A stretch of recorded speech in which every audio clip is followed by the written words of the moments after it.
todas as quartas-feiras, às 19 horas, você e eu e você, naquele bate-papo maneiro. No programa de hoje, que é uma parceria entre o Centro Universitário Vale do Jaguaribe, a Unijaguaribe, com o campus em Aracati, e o Instituto Vale do Jaguaribe, o IVJ, nós temos a honra de conversar com a professora Francirose Campos. Ela é antropóloga, assim como eu também. Ela é ativista dos direitos humanos, pesquisadora da comunidade muçulmana e professora associada do Departamento de Psicologia da Universidade de São Paulo, a USP. Ela também é pós-doutora em Oxford. Seja bem-vinda, professora Francirose. Que bom tê-la com a gente aqui no Ceará, do Ceará para o mundo. Isso que é o mais importante. Olá, tudo bem? Boa noite, obrigado, Ábida. Super feliz pelo convite de vocês. Me sinto honradíssima. Eu tenho um sonho de conhecer o Ceará que ainda não conheço, você acredita? Vai vir aqui. Né? Com muita vontade, mas pelo menos eu vou um pedacinho de mim vai aqui nessa conversa. Muito bem. Eu percebi que você começou com um cumprimento.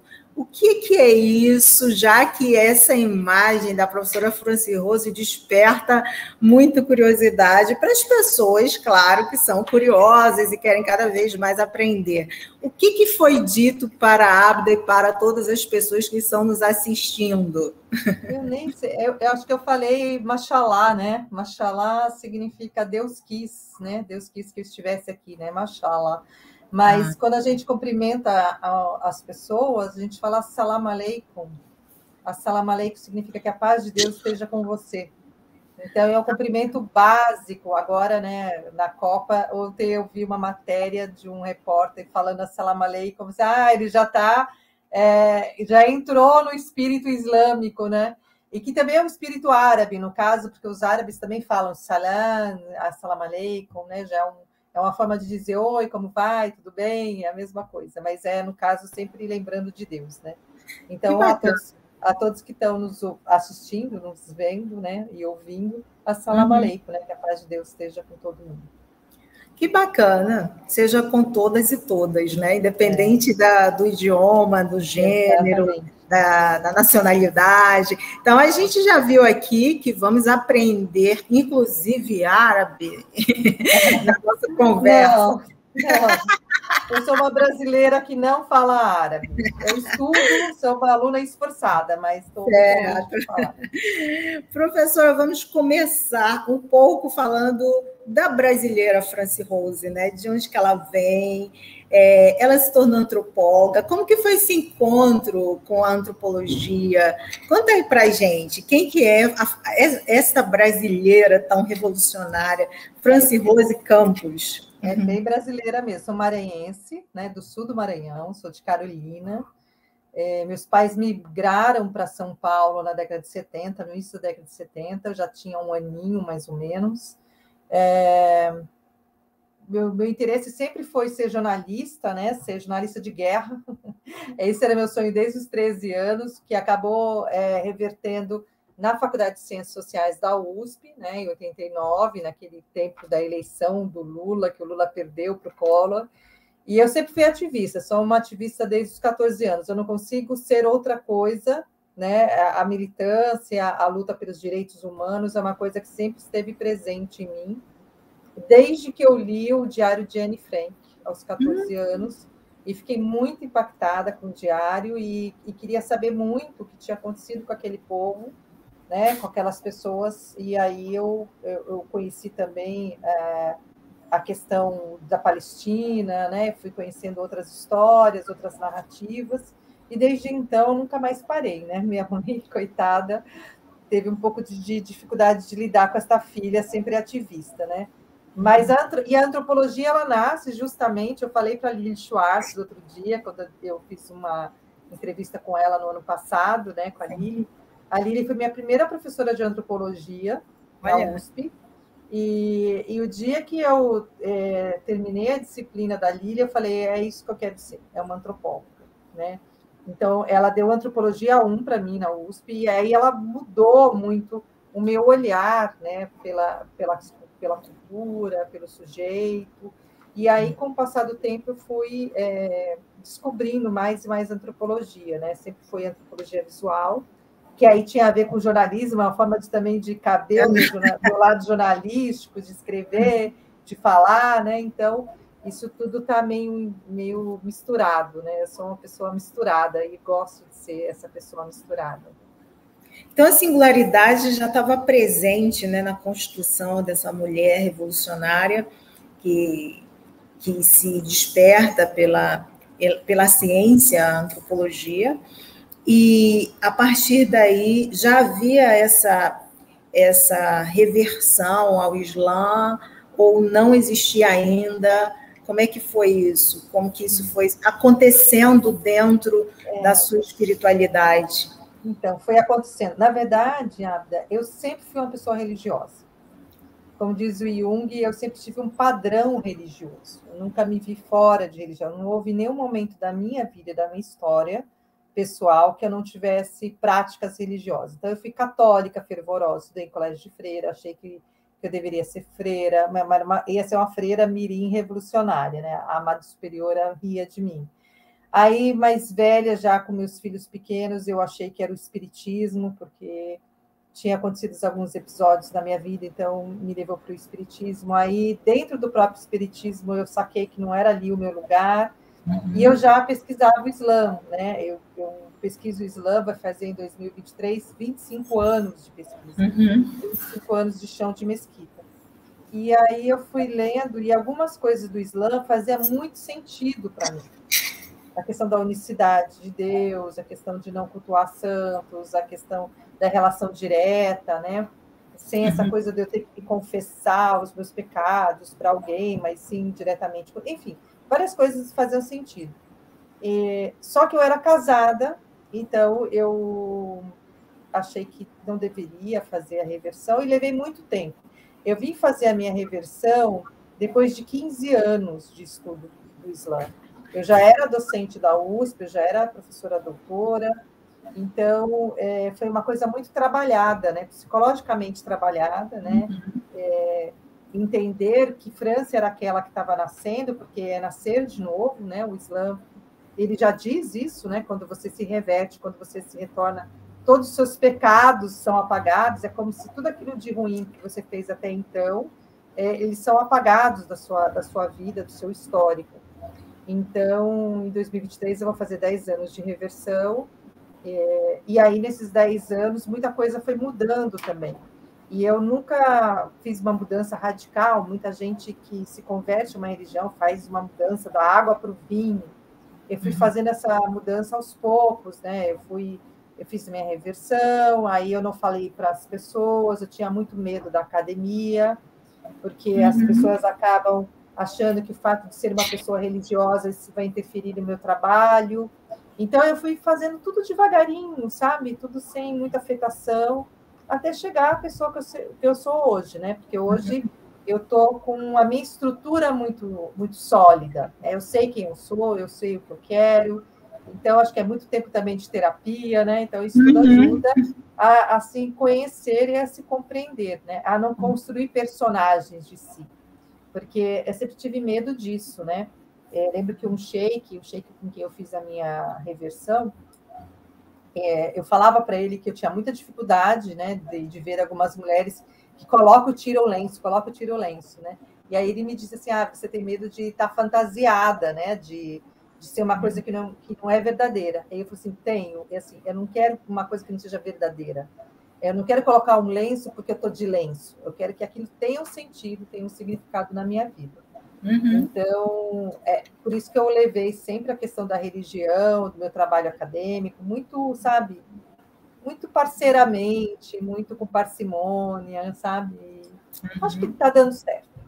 Isso é bacana, né? Aí uma curiosidade agora que pairou essa Franci Rose, docente da USP, né? A maior universidade da América Latina, uma das maiores do Brasil, que foi se transformando, por ser antropóloga, mulher, e começando a se reverter ao Islã. como é que teve um impacto na sala de aula, no campo da pesquisa, por exemplo? O que aconteceu? Ouviu de tudo e mais um pouco, ou não teve tantas reações assim? Olha, eu posso dizer até um termo islâmico aqui, alhamdulillah, graças a Deus. Eu não tive esses impactos, porque talvez eu tenha feito a opção de fazer a coisa realmente como eu acho que devia ser, calmo, devagar e a conta-gotas, né? Uhum. Então, aos poucos, eu fui contando para uma pessoa, para outra, e até mesmo o lenço. Quando o lenço chegou há 3 anos, quase 4 anos atrás, ele foi chegando aos pouquinhos. Eu colocava o lenço, dava para ver o cabelo, e os próprios alunos, meus alunos me perguntavam, professora, a senhora é muçulmana, porque a senhora não usa o lenço? Então, foi tudo aos poucos. E hoje, assim, é lógico que de vez em quando eu percebo um comentário estranho ou um olhar estranho, mas a grande maioria na USP, olha, eu nunca teve algumas feministas que vieram me perguntar, né? Acho que ficaram na dúvida se eu estava bem da cabeça, né? Assim, eu senti um cancelamento fora da USP, né? Mas não no meu departamento, nunca tive problema com os meus colegas, com os meus alunos, nunca, assim, nunca tive nenhum tipo de constrangimento, né? É lógico que certamente as pessoas têm algumas dúvidas e me perguntaram, mas nada que fosse assim, sabe? Então, e o meu posicionamento também foi sempre muito claro, né? Eu não estou ali para falar da minha religião. É muito estranho, porque o meu objeto de pesquisa é a minha religião. O que eu sei falar é sobre a minha religião, do ponto de vista acadêmico. Eu não sou uma teóloga, embora tenha estudado, né, em Oxford muita teologia, mas eu procuro separar as coisas, sabe? E aí as pessoas não entendem, por exemplo, que a comunidade muçulmana não entende muitas vezes o meu lugar também. Porque eu sou acadêmica. Então, eu não estou ali, enquanto acadêmica, para falar aquilo que os muçulmanos também querem ouvir, né? Então, é um exercício de alteridade, de ir e vir, dos dois lados. Então, eu gosto de falar assim, que a França é between, né? Ela está entre house, como diz a Laila Bulhouds, né? Eu estou entre um lado e entre outro, né? Estou sempre na fronteira. Então, se eu não receber pedrada de um lado, eu vou receber de outro. Então, eu estou tranquila, assim, né? Assim. Que interessante isso, porque assim, eu tenho uma colega que também é revertida e ela sempre escutava que ela era a mulher bomba quando passava nos corredores da universidade. Olha aquela professora que é a mulher bomba. E isso machucava profundamente, até quando essas pessoas se tornavam alunos dela, que percebiam e desconstruíam toda essa ideia da mulher bomba, né? Acho que essas concepções, talvez, do Islã, muito ligada ao terrorismo, como se fosse a própria religião, fosse aquilo, então todo muçulmano é terrorista, toda mulher muçulmana é submissa, a professora Franci Rose termina desconstruindo, né? E a antropologia é uma ciência que só veio a enriquecer essa desconstrução, penso eu, a desconstruir esses preconceitos que reverberam nas pessoas sem nem se permitirem a escutar ou a conhecer um pouco mais. Não é isso, professora, mais ou menos? Não, com certeza. Olha, eu nunca escutei essa expressão de mulher bomba. Não, nunca tive isso. Agora, este ano eu tive uma surpresa muito boa, que na hora que eu comecei a ler, eu fiquei meio assim, ai meu Deus, o que será que ele vai continuar? Porque assim, eu pedi para os alunos fazerem um relato da última disciplina, e teve um aluno que ele conseguiu colocar no papel o quanto era estranho para ele ter uma professora de lenço, e o quanto de constrangimento, de aflição que aquilo dava. Mas aquilo, conforme você vai lendo o texto, você vai compreendendo que ele foi se despindo, que tudo bem que eu estava de lenço, eu podia não estar. Então, não faria diferença, porque o meu conteúdo seria transmitido da mesma maneira. Eu avalio os alunos, não se eles têm religião, se eles ou não têm religião, eu avalio os alunos, né? E aí, assim, eu acho que é interessante, porque no primeiro dia de aula, eu já falo para os alunos, assim, eu sou professora Francine Rose, sou antropóloga, sou formada pela USP, eu me tornei muçulmana há tanto tempo, eu uso lenço há tanto tempo, então eu já vou desmascarando, entendeu? Assim, esse lenço não tem problema, eu não vou avaliar se vocês são muçulmanos ou não muçulmanos, se vocês são isso, são aquilo. Meu papel não está aqui, né? E eu acho que com o tempo eles esquecem o meu lenço na cabeça. E é bom, porque o lenço não é para eles, né? Não é para as pessoas. Sim. O uso do lenço é um sinal de devoção para Deus. Então, se o meu lenço aparece mais do que a minha fala, do que o que eu tenho que fazer, tem alguma coisa errada, né? No meu lenço. Então, ele tem que aparecer menos, ele tem que incomodar menos. Mas isso eu acho que é uma desconstrução diária também, a maneira como os assuntos que eu abordo. Eu não tenho tabu para assunto nenhum, eu falo sobre qualquer coisa com os meus alunos. Então, é um pouco essa dinâmica, né, que eu acabo impregnando aí. Mas nunca ouvi mulher bomba, nunca.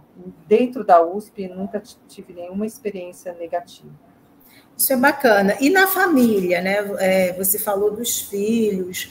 Como foi ver esse processo de transformação da própria mãe? Teve impactos? Como é que foi isso? Olha, meus filhos são grandes presentes de Deus, porque assim, foi divertido. Eu comecei contando da minha reversão ao filho mais religioso, porque eu tenho um filho que é evangélico, então na época ele não era evangélico ainda, mas era dos três o mais religioso. E aí ele falou: ai, mãe, o que vai mudar? Você vai rezar mais do que você reza? Então, assim, foi muito divertido. Os mais velhos, os dois mais velhos, eles riram por dias. Eles deram muita risada, porque eles falaram: nossa, mãe, agora você vai se transformar no objeto de pesquisa, como vai ser isso? Então, assim, era muito engraçado. E aí, quando eu decidi usar o lenço, também foi um processo, tudo eu levei para um processo, para pensar e tudo. E aí eu falei para os três. E aí o mais velho, o Gabriel, ele falou assim, ele muito piadista, mãe, tem como te contrariar? Tem como dizer, não, mãe, não faça isso com você? Aí eu falei, não, então vai ser feliz, está tudo certo, entendeu? Mas é que eu queria, os meus filhos, é engraçado, eles têm cara de árabe. Porque o pai deles, a origem da família do pai deles é do sul da Espanha. Então, quando eu saio com os três têm barba. Fica parecendo que é uma família muçulmana. É muito evidente isso, né? Então, eu queria ter um pouco do aval deles, porque eles, a partir daquele momento, eles seriam visados, né? O meu lenço não carrega apenas eu, carrega eles também, né? Porque eles são três rapazes de barba, né? E com cara de árabe, nariz grande, né? Assim, com expressões árabes, né? Muito fortes, marcados, porque o sul da Espanha é isso, né? Isso. E aí, assim, foi muito tranquilo. Eles já se habituaram, enfim, eles apagaram o lenço. A ideia do lenço está apagada. Então, tudo aquilo que eu queria já virou uma coisa que não se percebe. Isso é bacana, a gente percebe nas imagens, né? Quem acompanha a professora Francine Rose nas redes sociais, a gente percebe essa questão da família muito forte, né? E que eu mesma achava que todo mundo também era revertido ao Islã, por ter ali uma sincronia e uma sintonia também com essas características que eu já tinha visto, mas também com esse relato que você termina trazendo. E aí tem uma questão que é: quais são os fundamentos do Islã, professora Francine Rose, que diferencia do cristianismo ocidental? Eu acho que muita gente se pergunta o que pensa o mundo, por que é diferente o Islã do cristianismo, sendo que a religião que mais cresce no mundo é o Islã. Então, quais são os fundamentos da fé islâmica? Então, é importante dizer que o Islã é a última religião da revelação. Então, todo muçulmano, ele acredita nos livros sagrados que veio antes. Então, o Islã ele é dividido, vamos simplificar aqui, né? Os pilares da fé e os pilares da prática. Os pilares da fé, né, é crer em Deus, né, Deus único, Então, a Santíssima Trindade não faz sentido, né? Porque o muçulmano não acredita em Jesus como Deus, nem como Pai, nem Deus também não é Pai, Deus é Criador. Para o muçulmano, Jesus, né, o profeta Jesus, ele foi arrebatado de corpo e alma e ele vai voltar nos últimos dias. Então, é um grande Messias. Então, ele retorna nos últimos dias, depois do julgamento final. Então, Deus único, acreditar em todos os profetas, os 144 mil profetas, acreditar nos anjos, acreditar nos livros sagrados, acreditar no destino e acreditar no dia do juízo final. Então, para ser muçulmana, você precisa acreditar nesses 6 pontos, né? Aí temos os pilares da prática, né? Então, se você acredita nos anjos, nos livros sagrados, e os livros sagrados é a Torá, a Bíblia, né? Que é o Antigo Testamento, os Salmos de Davi, enfim. Né, os anjos, o destino, né, o dia do juízo, enfim, os 6 pilares da fé, você tem os 6 pilares da prática, né? Então, o que é? Fazer a shahada, que é dizer não há Deus senão Deus, e o profeta Muhammad é o seu mensageiro. Então, o profeta Muhammad aí foi o último mensageiro que recebeu uma mensagem revelada pelo anjo Gabriel, o mesmo anjo Gabriel que revela a Maria que ela está grávida. Então, na Surata 3, por exemplo, vai falar sobre a história da família de Maria, e toda a revelação, né, do profeta Jesus e tudo mais. Então, você vai encontrar no Alcorão um capítulo só sobre Maria, né? Maria é a primeira mulher do paraíso, né? A roupa que a gente veste, cobrir, tem muita associação com o que Maria fazia. Então, a gente está aí dialogando com o cristianismo, com o catolicismo, com o cristianismo de modo geral. E aí a gente tem, né, essa unicidade, você faz 5 orações diárias, que são práticas, né, de oração. Você paga o zakat, né, que é uma contribuição anual que todo muçulmano paga para pessoas pobres muçulmanas. Então, você paga direto, você paga para uma instituição para restituir, né, isso. As pessoas que têm mais condições, obviamente, pagam mais, tem uma parcela, você calcula todo ano. Você faz o jejum, né, do mês do Ramadã. A gente tem um calendário lunar. O mês do jejum é o 9º mês do calendário lunar, que ele dura de 29 a 30 dias. Então, todo mundo já ouviu falar, né? Ramadã, Ramadã, Ramadã. Eu faço Ramadã. Ninguém faz Ramadã, não. Você faz o jejum mesmo no mês do Ramadã. E é o mês mais importante, no sentido de que a gente está numa vibração maior, fica sem comer, sem beber, né, durante o dia. E o Hajj, né, a peregrinação a Meca, né, que você faz se você tiver condições físicas e financeiras. E eu já deixo aí uma publicidadezinha aí, quem quiser saber, eu fiz o Hajj em 2017, e escrevi um livro que foi parte da minha livre-docência, que chama Raja Raja. Então, se você entrar aí na Amazon, colocar Raja Raja, você pode baixar o e-book, que é bem baratinho, ou comprar o livro mesmo, que é um livrinho que você lê em 1 hora, você lê.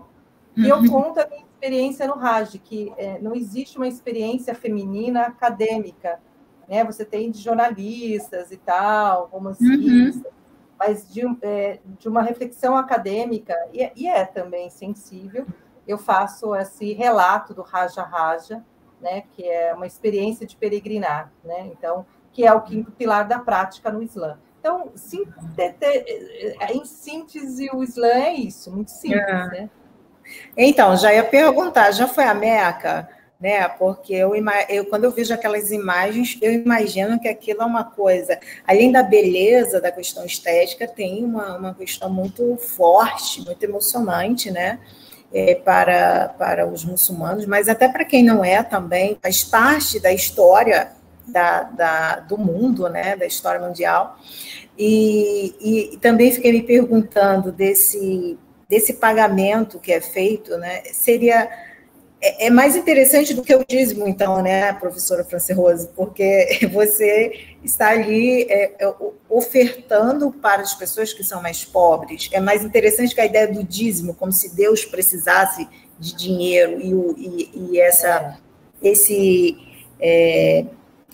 essa dádiva não é uma espécie de dízimo, é mais interessante que o dízimo.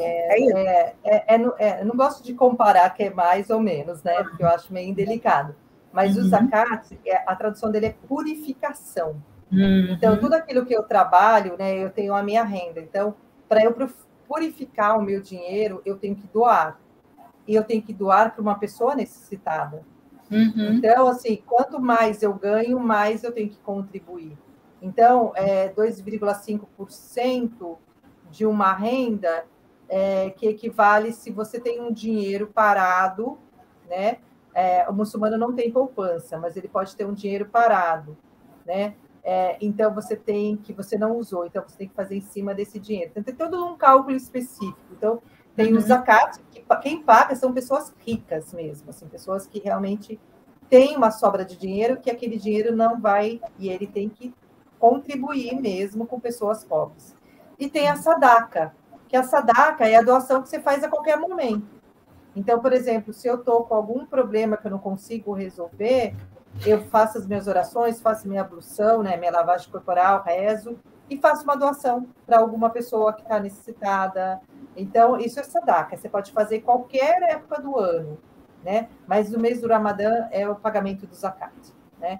E, por exemplo, vamos supor, eu ganho pouco, mas está no mês do Ramadã. Então, existe o que a gente chama de zakat fitr, né? Que aí você paga, tipo, equivalente a um saco de 5 quilos de arroz. Ou eu pago uma roupa para uma criança nova, sabe? Então, o muçulmano está sempre nessa questão de doação, porque tudo aquilo que você faz de bom, você recebe. A gente chama de hasanat, de bênçãos, né? Então, tudo que você faz, que está dentro, né, dos ensinamentos proféticos, dos ensinamentos da Sharia, né? Você retorna para você. Então, é benéfico. Né? E, no caso, não precisa ser intermediado por alguém da mesquita, não precisa. Parte da própria pessoa.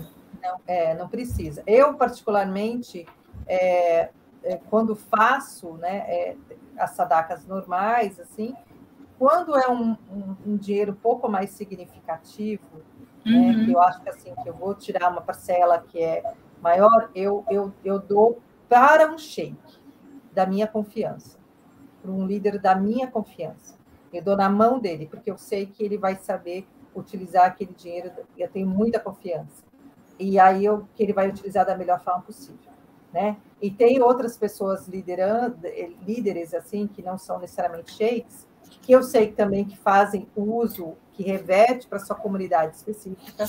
Então, eu faço isso, outras pessoas também fazem. Então, assim, a gente acaba sabendo quem são as pessoas da nossa confiança para fazer isso, né? Professora Francine Rose, existe dentro do Islã, falando de confiança nas pessoas com quem você confia, muitos casos de pessoas que recebem esse dinheiro e desviam? Isso é falado, isso é mencionado ou não? Olha, eu não conheço, assim, sabe, se eu te falar, eu já vi algum caso acontecer, eu estaria agindo de má fé, não conheço. Mas a gente sabe que onde há seres humanos, há pessoas e isso está em todo lugar, né? Isso não é uma coisa do Islã, isso é uma coisa do ser humano. Mas eu sempre friso isso, porque eu acho que é importante, né? Que ninguém dá dinheiro assim para qualquer pessoa em qualquer lugar. Não, você faz aquilo e você oferece para Allah subhanahu wa ta'ala, sabe? Você oferece para Deus Altíssimo. Então, esse ofertar para alguém, ele é marcado, né? Deus está vendo, né? Então, eu sempre penso assim, se eu dei um dinheiro para alguém e aquele alguém não usou como deveria, já não é problema meu, porque Deus sabe da minha intenção. Tem uma coisa no Islã que eu gosto muito, que é a questão da intenção, sabe? Às vezes, Abda, você fala assim, você acordou um dia e falou, eu vou ali ajudar aquela pessoa que está na rua sem comida. Mas no meio do caminho, Abda, seu carro quebrou, veio uma tempestade, você acabou não ajudando aquela pessoa, porque você tinha intenção. Deus viu a sua intenção. Você vai receber pela sua intenção. Seria agir conforme o coração de Deus? Conforme o seu coração. Que não é o coração de Deus também? Ou tem essa relação entre isso? Não, é que Deus está vendo tudo aquilo que está... Ele sabe a sua intenção. Então, vamos supor, você acordou e você disse para os meninos aí, gente, eu vou sair hoje, eu vou ali levar uma comida para o pessoal que está ali no farol. Só que seu carro quebrou, as coisas... Enfim, você não conseguiu fazer aquilo que você disse, que você pensou que ia fazer. Então, isso já está na sua conta como algo positivo. Porque Deus sabe a sua intenção. E vamos supor que você falou alguma coisa para alguém e a pessoa fez uma interpretação completamente diferente daquilo que você tinha no seu coração para dizer.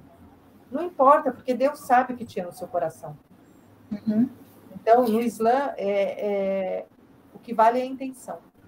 O que vale é a intenção, né? A nossa intenção aqui é bater um bate-papo, não, conversar com a professora Franci Rose da forma mais inteligente, mais pedagógica. Vamos só finalizar com uma perguntinha bem rápida aqui. Quantas mesquitas tem no Brasil? Qual que é o estado do Brasil que mais concentra mesquita? A senhora poderia nos falar isso? Quantas mesquitas? Eu acho que tem mais de 100 mesquitas e muçalas. Mas São Paulo, certamente, é o estado que tem mais mesquitas.